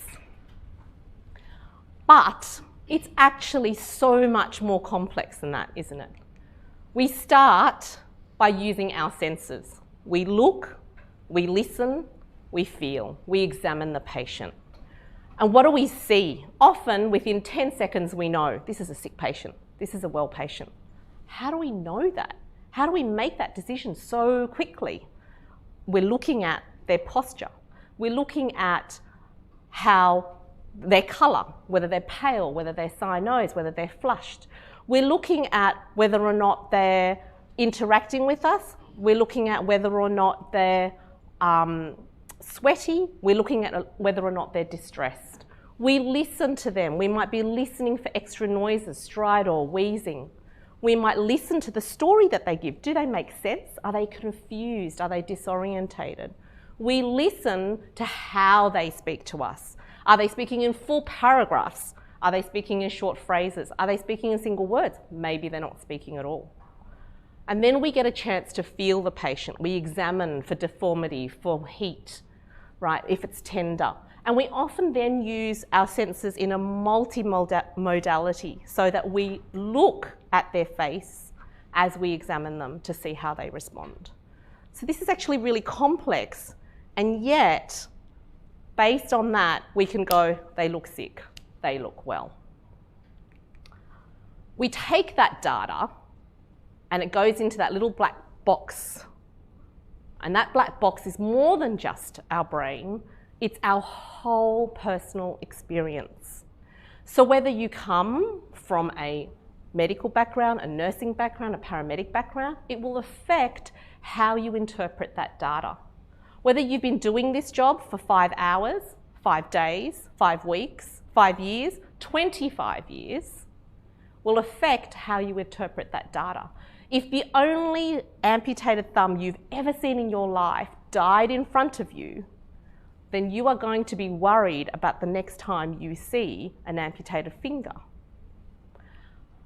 All of those experiences affect how you interpret that information, and as a result, affects the final decision that you come to about what is wrong with this person in front of you. Then, having reached that conclusion to what you feel is the right decision, you're going to have to use some words to describe what you've just done. You have sifted all of that experience, all of that data, and you're going to have to express it. And just like that sentence that I gave you before, we know our words are fraught with confusion. So here are some words: cough, shortness of breath, chest pain, leg swelling, feeling sweaty and clammy. That might conjure in your mind a particular diagnosis. So let me change the order and put some other words around it. 2 days ago, this patient had some chest pain and felt sweaty and clammy. Now they've presented to me short of breath on exertion, coughing up a bit of pink frothy sputum, and has bilateral leg swelling. Now what are you thinking? Maybe they had an ACS event 2 days ago and they've got some heart failure now.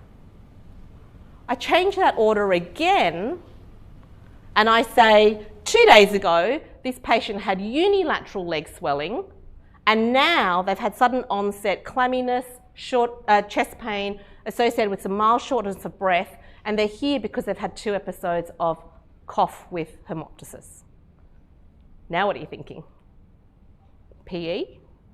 Okay, same words, but I can change the order and give you different connecting phrases every single time, and I can change what I make you think of. And just the way that Aidan heard the word chest pain and went down one pathway, you can allow yourself to hear certain words and jump to a conclusion. So, how do we get around that? Because as an advice giver, your patient is now clouded in this secrecy, right? They're obstructed from your view. What's in that cloud? A physical barrier, because you are no longer able to assess the patient for yourself. You have to deal with the words that are coming at you, a preconceived diagnosis that's already been formed by someone. That person is bringing their bias to the platform, their personal experiences, their skill set, the things they've seen before, based on what they've evaluated and the data that they've collected. And all the while, there is a patient at the other end that you're supposed to give advice on. And what you need to do is work out a way to clear that cloud to see the patient clearly. Then you can finally give that advice. So what I want to do is look at a little bit about how to break down or clear that cloud for you so that you can eventually provide that clinical advice. You're all here chosen because it's likely that you have the ability to give that advice. But to be able to give good advice, you need to be able to see exactly what the situation is and understand it beyond the words that you are hearing. However, I do start at the words, because when you're on the phone, that is the way that you're going to communicate, right? You're not going to have access to anything else. It's the words that matter at first. So I do start by letting the person on the other end of the phone give me their story. Their story, though, doesn't always match the way that I think. So I let them go, but I use something to help me focus on the information that I'm gathering. Some of my colleagues will use a template. So something that has the folders in which they think on a piece of paper, and as they fill that in, they can see what is missing from the way that they would gather information and then go back and get that information. I have to say I tend to work off a blank sheet, but I know that on my sheet I write pieces of information in certain places on that blank sheet. So medication goes here, results go here, past medical history goes up here in the centre, is the information that I'm gathering from the person on the phone. However you want to do it, but that's often useful to help guide your thoughts. Once you've heard the story, make sure that certain pieces of information are available to you, such as absolute values. There's nothing worse than a person saying to you, it looks normal. What is normal for you and what is normal for me may not be the same. What is normal for the patient may not be the same from patient to patient. So if I say the SATs are the patient's hypoxic, and you go, okay, what are the SATs? The SATs are 92%. Well, it turns out this is a 70-year-old patient who's got COPD and is still smoking. Actually, those SATs are probably normal. But if you say, yep, the SATs are fine, and you say, okay, what are the SATs? 97%. And you ask, are they on any oxygen? Say, yes, they're on 15 litres. Turns out it's a 20-year-old with an asthma attack. Maybe the SATs aren't so great. What are the SATs when they're not on oxygen? So you need to ask this information. So be as specific as you can and ask for absolute values.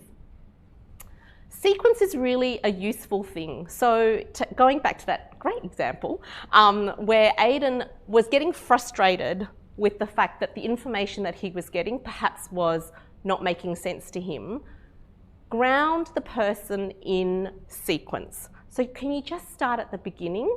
What was it that made them come and see you? Because if you allow them to start in their sequence, it's often going to match a sequence that's useful to you. So starting right at the beginning is really helpful. I got a phone call not that long ago from someone who was telling me about a lady who collapsed in the bathroom. And that was great. And partway through the story, he said something about a transplant at St. Vincent's. And I'm like, what? You're at Mount Druitt Hospital? I don't understand. Turns out that the patient had gone to St. Vincent's to be assessed for a heart transplant, was rejected and not deemed suitable, and had returned back to Mount Druitt 24 hours prior. But that information did not come out in sequence, and it was just plonked in the middle of a whole heap of other information.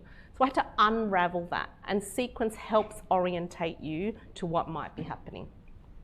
Because you have the benefit of speaking to a colleague on the phone, take advantage of that and try and use some medical terminology. Obviously, that's not useful when you're talking to patients, but medical terminology often allows you to have a single platform. So when someone is tachypneic, usually there's a definition for that, and usually you're going to get a similar understanding. It's still better to get the value, but if you can use some medical terminology, that gives you a slightly more defined way of communicating. I try and use a variety of questions to clarify, open and closed questions. So you might start with an open question, and then you can close it to try and get specific information. Think about asking the same thing in different ways, just like you might a patient. And I intermittently parrot the information that I've received and summarise it to ensure that I've listened properly. So that's just the words. You then have to deal with the fact that the person on the other end of the phone has coming with a different skill set. And it's really important that you understand what that skill set is, because each time you speak to a person, it will be a different skill set. And so that personal experience, if you can understand it, will help you understand how they're interpreting the data at hand. So I like to ask about what their skill set is. Sorry, are you one of the nurses at the hospital? Are you a paramedic who brought this patient in from home? Are you the intern at the hospital? Is there a consultant? Are you the consultant? Are you the registrar? Asking what that person's role is. You might say, have you seen anybody like this before? So sharing a personal experience might help you and them understand whether or not this is something that's familiar to them and whether or not they can call on that experience to help them manage this patient. It helps connect you with the situation at hand.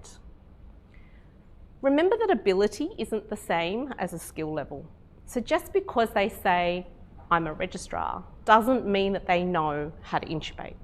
Just because the nurse says, I'm an emergency nurse, means that they can put in a cannula.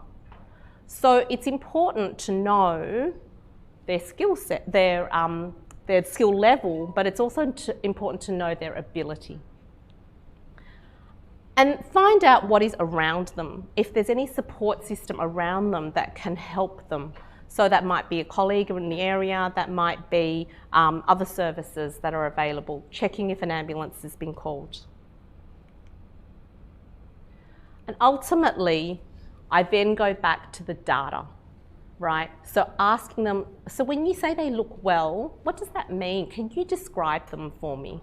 So get them to go back to that data to try and understand what it is that they saw that made them come to that conclusion, that final sentence, if you like. And if you need to, get them to break it down. What do you see? What do you hear? What did you feel when you examined them? And ultimately, that leads you to giving your advice. So I was looking around for some images around clinical advice. This image came up, so I have to say that it belongs to someone else. But I thought it was a really useful way of helping you understand how to give your clinical advice. So to remember that what you're providing is a service. And in order to provide that service, you need to understand what is being asked of you. Maybe they can manage the patient, but they're in a really remote area, and what they need help with is the logistics of moving that patient. Maybe the logistics is not the issue, but they have no idea how to manage this patient. Maybe they know how to manage this patient, but they're missing the equipment to do so. So if you understand the question that is being asked of you, then you'll be able to provide the correct service for both the clinician and the patient. You need to understand that you are providing consultative information to two people, really, the clinician and the patient. So that's why it's important to understand all of those things about both of the people on the end of the phone. The information that you provide needs to enhance the care of that patient.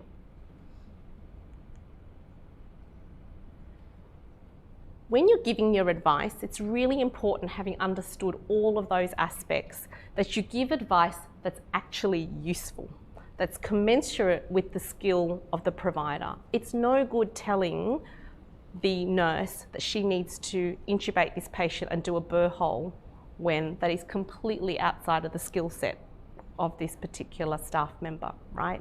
So I got a call from Wilkenya. If any of you have headed out west, it's a long way away, out near Broken Hill, and there were two nurses looking after a patient who had GCS of 3, who probably had a closed head injury with a blown pupil. And when I asked them if they had some mannitol, they didn't know what I was talking about. And we had to spend a bit of time going through some of the different bags of fluid that they had, and they couldn't find any, and I said that was absolutely fine. And in the end, one of them did find something, came back, took a photo and texted it to me, and worked out that this was in fact mannitol. But it's difficult for you to ask someone to do something if it's beyond their level of skill or their equipment. And so it's important that you understand where they're at.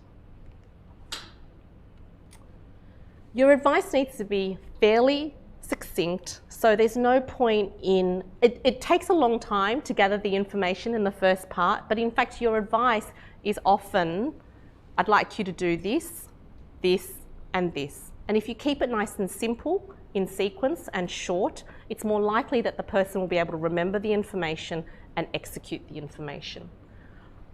Remember that the situation that the person is in at the time that they're asking for the advice. And so it might be that you would like them to do a whole lot of things, but that is not available to them. So ensure that your advice matches the surrounds that they're in.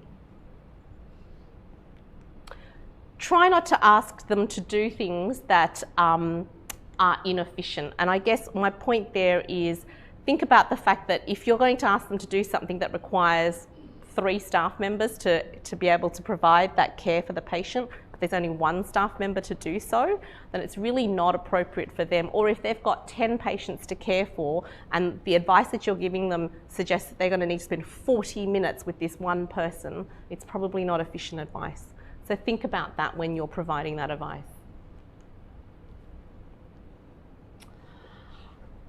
At the end of it, make sure that you have actually answered the question at hand. So ask the caller, is that what, have I helped? Have I answered the question that you had? Is there anything that I can do for you? Make sure that you satisfy the reason for the call.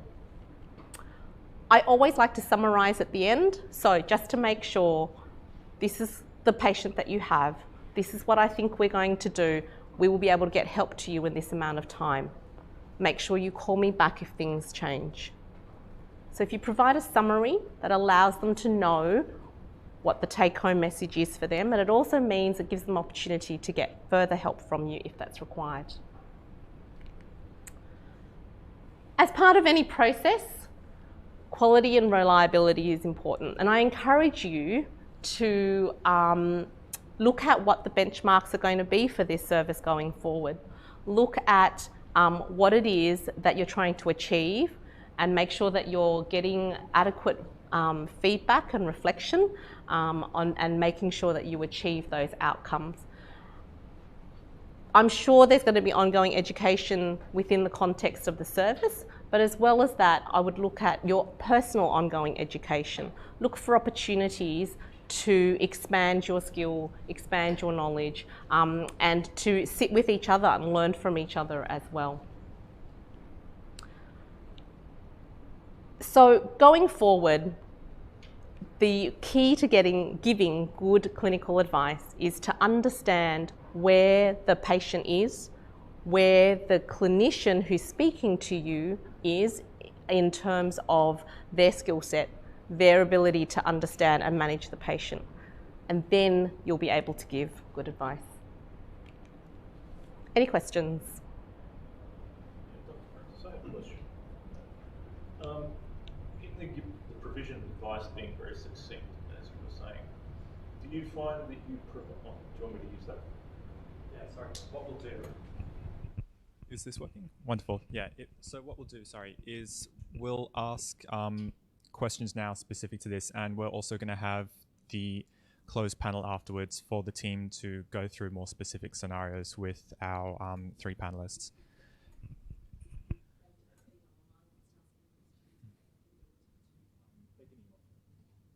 So, Dr. Francis, my question was about the provision of advice.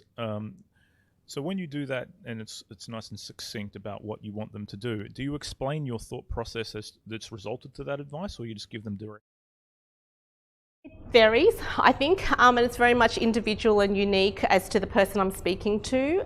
If it's pretty clear what I think the problem is and what they think the problem is, so if we all agree this is an asthma attack, then I think that we can pretty much just go through and say, okay, you're able to do this, can you do these things extra, and we'll get help to you. So I think that's easy when you're at a certain page and you're together. I think the difficulty arises when you need to bring a person to a new level of thinking. And that is when you might need to explain, okay, so you've talked to me about some of these things, you've come to this conclusion, and yet your information gathering has resulted in you coming to a different conclusion, which means now your advice is likely to not match their expectation. In which case, yes, you may need to spend some time going through why it is that you are going to talk about something that's a little bit different to what they expected. Dr. Mayo, can you talk to us a bit about a few scenarios where experience you've gained asking specific kinds of questions? Like, can you give us examples of or scenarios where you've asked a specific question in a certain way that's given you a different answer? Yes, but so I mean, I think the classic is asking for a value, certainly. So, you know, I get a lot of electrolytes are normal, and I say, that's great, thank you. And I use KPIs as an excuse, really, and say, look, I have to write down the numbers. Do you mind just giving me the values? And I will get, you know, potassiums of 6 or sometimes it's unintentional and they go, oh, sorry, I forgot that the potassium was elevated. But other times it's because the person just didn't appreciate that was an abnormal value. So that's certainly the one that comes to mind most easily. But certainly I think, as I said, using sequence has really helped. Occasionally, an unintentional omission in the history is often, I can get that out of someone when I ask someone to go through the sequence of events, and I say to them, look, I'm really sorry, I'm confused about how this has happened.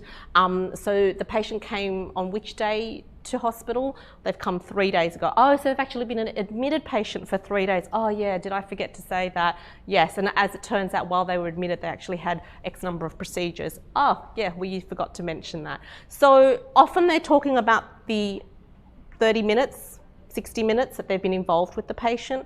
But if you can get them to go back through a sequence, you can often find information that was not available. And that happens to patients, right? But certainly for the clinician as well, because they weren't directly involved, often it's not information that they will volunteer up front. But if you take them back through the patient's story rather than their own story, then you can actually find out a lot more about the patient. So that's a couple of ways to do that. Thank you so much. What we'll do is we'll break now, and we might start our lunch break, and then we'll go to the panel afterwards.